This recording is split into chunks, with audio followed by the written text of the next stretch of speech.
Okay जी, अस्सलाम वालेकुम। तो बच्चों, अब हम क्या करेंगे आज? आज हम करें अलजबरा। और इस अलजबरा में जो आप चीज़ें करेंगे, उसमें आप सिंपल लीनियर इक्वेशंस को सिंप्लीफाई करेंगे। ठीक है। सिंपल लीनियर इक्वेशंस, इनको सिंप्लीफाई करना, इनको सॉल्व करना सीखेंगे। ठीक है। और साथ साथ मैं आपको कोशिश करूंगा फैक्टराइजेशन के भी क्वेश्चन करवा दूं। ठीक है, कि फैक्टराइज कैसे करते हैं। आइए, पहले पहले क्वेश्चन आपकी स्क्रीन पे नजर आ रहा है। ये सारे पास से पास क्वेश्चन हैं। ठीक है। अब हमारे पास एक न्यूमरेटर है और एक डिनोमिनेटर है, और इक्वल टू के बाद एक नंबर गिवन है 5। हम एक काम करते हैं, हम कहते हैं जी 5/1 है ये। 5 के नीचे 1 लगा लें। अब आप क्या करेंगे? अब यहाँ पे आप क्रॉस मल्टीप्लाई करवाएं, 1 को आप इस चीज़ से मल्टीप्लाई करवा लें, और 5 को इस पूरे ब्रैकेट से यानी कि इस चीज़ से मल्टीप्लाई करवा लें। ठीक है जी। आइए, ये आ गया हमारे पास। जब p-1 1 से मल्टीप्लाई करेगा तो कोई चेंज नहीं आएगा। 5 7 - p क्या हुआ? यहाँ मैंने ब्रैकेट बनाया, और ब्रैकेट बनाने के बाद इस पूरे को ले जाके 5 से मल्टीप्लाई करवा रहा हूँ। क्या बनेगा ये हमारे पास? 35 और -5p। अच्छा जी। जब भी इक्वेशंस को सॉल्व कर रहे होते हैं तो वेरिएबल को हम लेफ्ट हैंड पे ले आते हैं। कोशिश करते हैं लेफ्ट हैंड पे आ जाए। ठीक है, सारे वेरिएबल्स। और कांस्टेंट वैल्यू जो कि जिनके साथ कोई वेरिएबल नहीं होता, उनको राइट पे ले आते हैं। वेरिएबल का मतलब क्या है? वेरिएबल का मतलब जिनके साथ अल्फाबेट लगे हों। ये अल्फाबेट लगे हुए, इसको हम वेरिएबल बोलते हैं। ठीक है, क्योंकि इसकी कोई भी वैल्यू आ सकती है। p can be 1, p can be 2, any value. और इसको कांस्टेंट यूँ बोलते हैं, भाई ये 35 लिखा है तो ये 35 ही रहेगा। 35 को आप ये नहीं बोलेंगे कभी 36 है, कभी 37 है। इसलिए इसको बोलते हैं कांस्टेंट, इसको बोलते हैं वेरिएबल।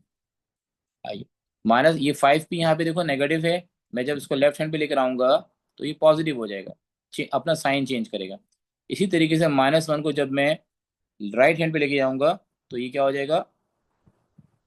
ये नेगेटिव है, ये नेगेटिव है, तो ये भी क्या हो जाएगा हमारे आगे? पॉजिटिव। तो हमारे पास बन गया p+5p इज इक्वल टू 35 + 1। देखो भाई, p का मतलब है 1p। 1p और 5p कितने बन गए हमारे पास? 6p। 35 + 1 is going to be what? 36। Clear? देखो, अभी 6 यहाँ मल्टीप्लाई कर रहा है, वहां जाके डिवाइड करेगा। So now p is going to be what? 6 only. इस तरीके से हमारी एक लीनियर इक्वेशन सॉल्व हो जाती है। ठीक है, ये इंडाइसिस का टॉपिक है, इसको हम बाद में करेंगे।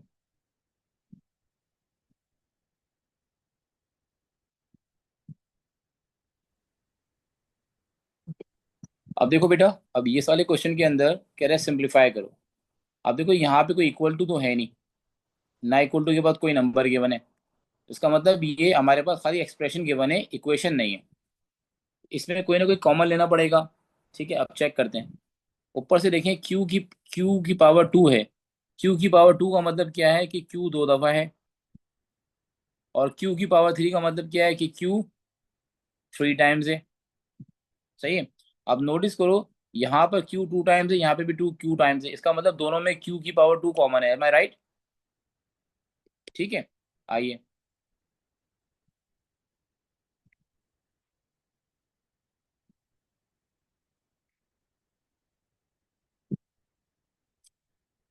इन दोनों में से क्यू स्क्वायर को मैं कॉमन ले रहा हूँ। कि यहाँ पे स्क्वायर है, यहाँ पे 3 है। 3 का मतलब है कि भाई यहाँ पे पहले पावर 2 आई होगी, तो अभी तो 3 आया है। तो ये क्यू स्क्वायर मैंने कॉमन लिया। और ब्रैकेट में जब कॉमन लेते हैं, फॉर एग्जाम्पल मैंने क्यू स्क्वायर पूरा का पूरा कॉमन ले लिया। अब इसकी जगह पे मैं लिखूंगा 1 यहाँ पे ब्रैकेट में। ये लिखा है मैंने 1 -q। -q क्यों लिखा है मैंने? जब क्यू स्क्वायर यहाँ से कॉमन लिया तो यहाँ से तो बचा 1, क्योंकि पूरा का पूरा बाहर आ गया। और यहाँ से पावर 2 चली गई, तो पावर क्या बची? 1, यानी क्यू पावर 1। जो लिखना जरूरी नहीं है, खाली क्यू लिख देंगे, इसका मतलब वही है कि क्यू पावर 1 है। यहाँ तक बात क्लियर हो जाती है। आगे नीचे वाले में से देखें, इधर भी 3 है, इधर भी 3 है। 3 कॉमन लेंगे, वही बात। जब आप पूरा का पूरा नंबर यहाँ से कॉमन ले लेंगे तो इसकी जगह पे आप लगा देंगे 1। और इसकी जगह पे क्या लगाएंगे आप? सिर्फ क्यू। अच्छा, अब ऐसा क्यों करते हैं भाई? 1 क्यों लगाता हूँ? मैंने कहा क्यू स्क्वायर कॉमन ले लो, यहाँ पे 1 लगा दो। अब देखो ना भाई, अगर मैं इसको दोबारा से एक्सपेंड करूंगा, क्यू स्क्वायर को 1 से करूंगा तो देखिए क्यू स्क्वायर बन जाएगा। इसी तरह क्यू स्क्वायर को क्यू से करूंगा तो देखिए क्यू क्यू बन जाएगा। तो बात ये समझ में आई हमारे को कि 1 इसलिए लगाया जाता है कि जब दोबारा ब्रैकेट एक्सपेंड करें तो पुरानी वाली कंडीशन दोबारा से आ जाए हमारे पास। ठीक है। अब यहाँ नोटिस करें, 1 - q सेम है। अब इन दोनों को आप कैंसिल कर दें, क्या बचा मेरे पास खाली, Q² अपॉन 3। अब इसमें कोई भी ऐसी वैल्यू नहीं है जिसको मैं किसी टेबल से कैंसिल कर सकता हूँ या इसमें से कुछ चीज़ कॉमन ले सकता हूँ। इसको कहते हैं सिंप्लीफाइड फॉर्म।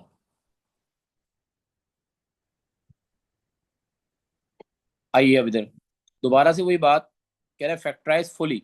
भाई फैक्टराइज फुली का मतलब है कि जो चीज़ कॉमन आ रही है कॉमन ले लो। यहाँ पे देखो पहले नंबर चेक करो, ये है 8 और यहाँ पे नंबर क्या है 12। 8 और 12 दोनों के दोनों 4 के टेबल से डिवाइड हो सकते हैं। बड़ा नंबर लेना होता है, छोटा नंबर नहीं, बड़ा नंबर। वो तो ये 2 से भी डिवाइड है, लेकिन 2 से डिवाइड करने पे क्या आंसर आएगा, 4 और 6। अब 6 और 4 दोबारा डिवाइड हो रहे हैं 2 के टेबल से, तो डबल डबल डिवाइड करने के बजाय एक बड़ा टेबल लो और एक ही दफ़ा इसको निपटा दो। आइए, 4 का टेबल कॉमन है, 4 कॉमन ले लेंगे हम। अब अल्फ़ाबेट चेक करें, यहाँ पे x⁻², यहाँ पे x⁻5। 5 का मतलब क्या है, 5 का मतलब ये है कि इसके पास भी 2 होगा तभी तो 5 है। 5 बड़ी पावर है ना, पहले 1 आया होगा, फिर 2 को आया, फिर 3 आया, फिर 4 आया, फिर 5 आया ना भाई। आइए अब एक काम करते हैं, x² कॉमन ले लेते हैं हम इसमें से। जब हमारे पास, अब हमने देखा यहाँ से नंबर भी कॉमन ले लिया, एक्स भी कॉमन ले लिया, वाई सिर्फ इसके पास है, वाई इसके पास नहीं है, तो वाई कॉमन नहीं ले सकता मैं। ठीक है। अच्छा, अब ये जो चीज़ कॉमन ली हुई होती है ना, ये कॉमन ली हुई चीज़ क्या करती है, ये कॉमन ली हुई चीज़ फॉर एग्जाम्पल 4 है, ये 4 इसको काटेगा, 4 × 1 = 4, 4 × 2 = 8, क्या बचा मेरे पास 2। ये यहाँ नहीं काटो, इसको अलग से कटवा लेता हूँ ताकि ना बच्चों को कन्फ्यूजन ना हो, बाद में मुझसे बोले नहीं कि कहाँ से आया। इसको 4x² से कैंसिल करते हैं अलग से, जो चीज़ कॉमन ली उसे अलग से डिवाइड, इसी तरह दूसरी वाली वैल्यू को भी 4x² से डिवाइड करवाते हैं। ये देखिए, ये कैंसिल किया, 2 बचा, x² ने x² कैंसिल किया, सिर्फ क्या बचा मेरे पास 2y। तो यहाँ ब्रैकेट में बचेगा 2y। Sign as it is copy कर लीजिए। अब ये 4 × 4, 4 × 3 = 12, ये कैंसिल किया, -2, तो क्या बचा 3x², नहीं सॉरी क्यूब। तो ये यहाँ लिख दीजिए -3x³। ये हो गया फैक्टराइज फुली।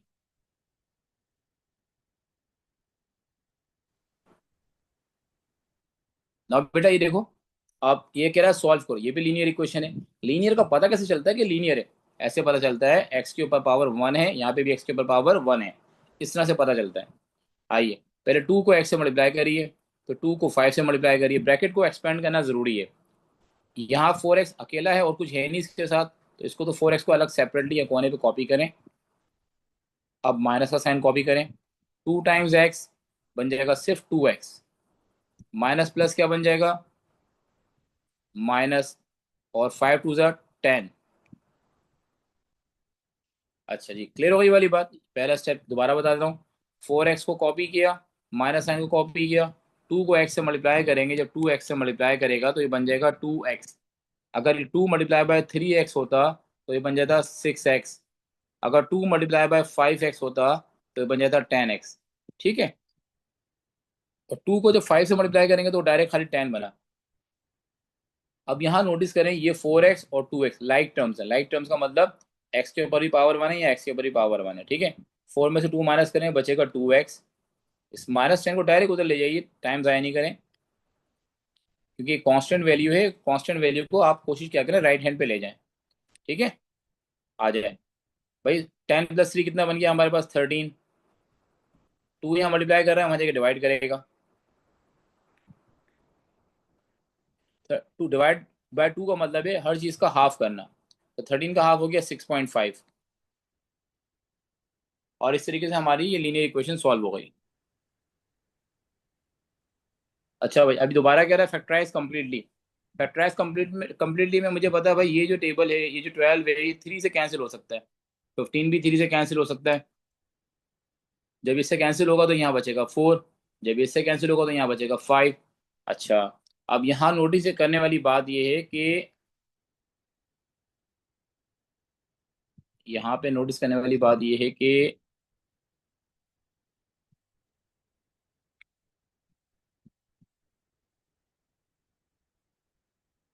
यहाँ पर भी ए है, यहाँ पर भी ए है, यहाँ पर भी बी है, यहाँ पर भी बी है। अच्छा, अब दोनों में सेम पावर क्या है, यहाँ पे ए की पावर 2 है, यहाँ पे ए की पावर 1 है। तो दोनों में इसका मतलब ए की पावर 1 कॉमन है, यहाँ पे 1 है तो इसके पास 2 का मतलब ये 1 भी होगी। इसके पास 1 पावर, इसके पास 3 पावर, इसका मतलब यहाँ पे 1 का है तो यहाँ पर भी 1 होगी। तो जो चीज़ कॉमन नजर आई है ना उसको नीचे लिख लो, ए और बी। अब ये इसको काटेगा तो खाली ए बचेगा, बी इसको काट देगा, तो इस वाली डिनोमिनेटर में इस वाले न्यूमरेटर में से हमारे पास बच रहा है 4a। 3ab को हमने कॉमन लिया हुआ है।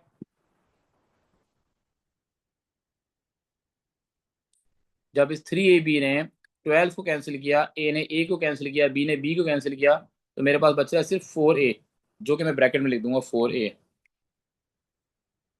अब 3 जो है 15 के टेबल को कैंसिल कर देगा, ए जो ए को कैंसिल कर देगा, बी जो इसकी पावर को रिड्यूस करेगा -1, तो यहाँ बचेगी पावर 2।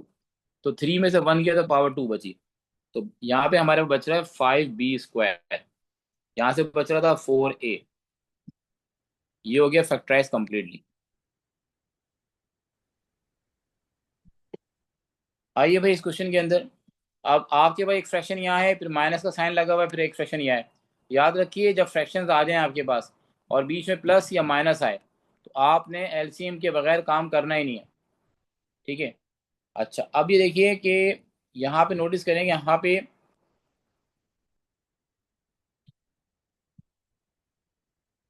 यहाँ पे डिनोमिनेटर में 2 आ रहा है, यहाँ पे डिनोमिनेटर में 4 आ रहा है। क्या ये जो 2 है, क्या ये 4 बन सकता है? जी बन सकता है। कैसे बन सकता है? कि अगर मैं इसको बोलूँ कि ये मल्टीप्लाई बाय 2 करूँ तो ये 4 बन जाएगा। जब नीचे 4 करूंगा तो ऊपर भी 4 करूंगा, 2 से मल्टीप्लाई करूंगा, सॉरी। जब नीचे 2 से मल्टीप्लाई करेंगे तो ऊपर भी 2 से मल्टीप्लाई करेंगे।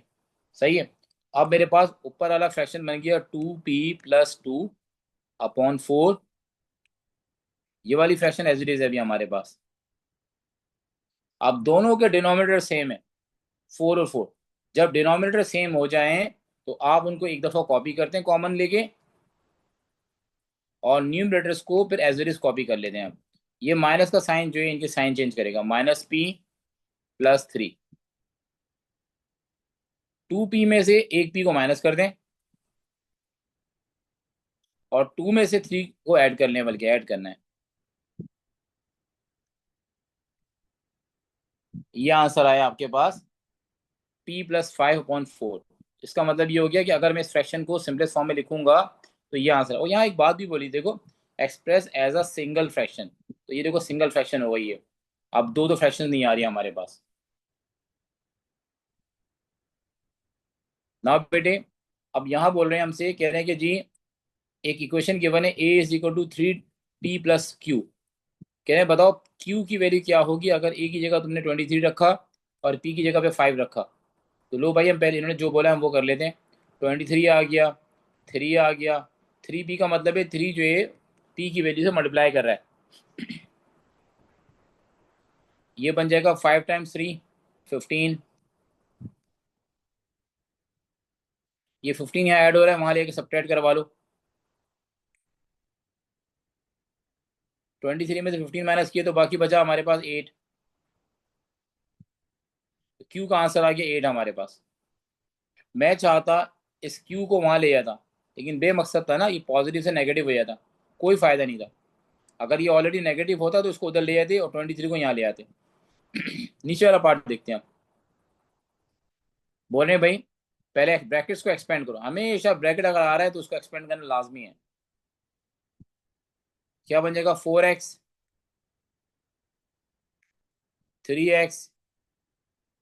लाइक टर्म्स है हमारे पास 4x और 3x। डायरेक्ट लिखें 7 हो गए, 10 - 18 -8। नीचे लाइए, लीनियर इक्वेशन में +3 हो रहा है, वहां ये क्या हो जाएगा?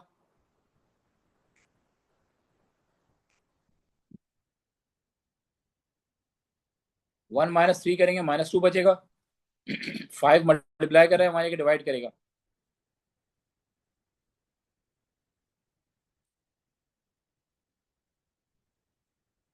दोनों में से कौन सा टेबल है जो दोनों को डिवाइड कर सकता है? 4 का टेबल। ठीक है। आप 4 के टेबल के अलावा यहाँ पे नोटिस करें दोनों में आर भी कॉमन है, आर भी लगा लेते हैं यहाँ पे। जब ये 4 इसको कैंसिल करेगा तो आंसर बचेगा 3, आर इसको कैंसिल करेगा तो बचेगा 1 पावर, 4 इसको कैंसिल करेगा तो बचेगा 2, आर आर को कैंसिल कर देगा तो यहाँ बचा 2s, यहाँ पे बचा 3r। जो आपने कॉमन ली थी वो लगाइए ब्रैकेट के बाहर, ब्रैकेट ओपन करिए। अब 3r -2s, ये पता नहीं क्या लिखा है मैंने, ये 3r है, ठीक है। ये फैक्टराइज हो गया हमारे पास। क्लियर हो गई बात? अब ये आ गया, रीअरेंज पे आई। कह रहा है rearrange make be the subject. Subject बनाने का मतलब होता है कि इसको अकेला करो। अब 3 के साथ, बी के साथ 3 यहाँ मल्टीप्लाई कर रहा है, वहां जाके क्या करेगा, divide. a/3 is equal to B. लो भाई, 1 नंबर का क्वेश्चन होगा शायद ये, तभी फौरन से 1 मिनट में ये सॉल्व हो गया। जी हाँ।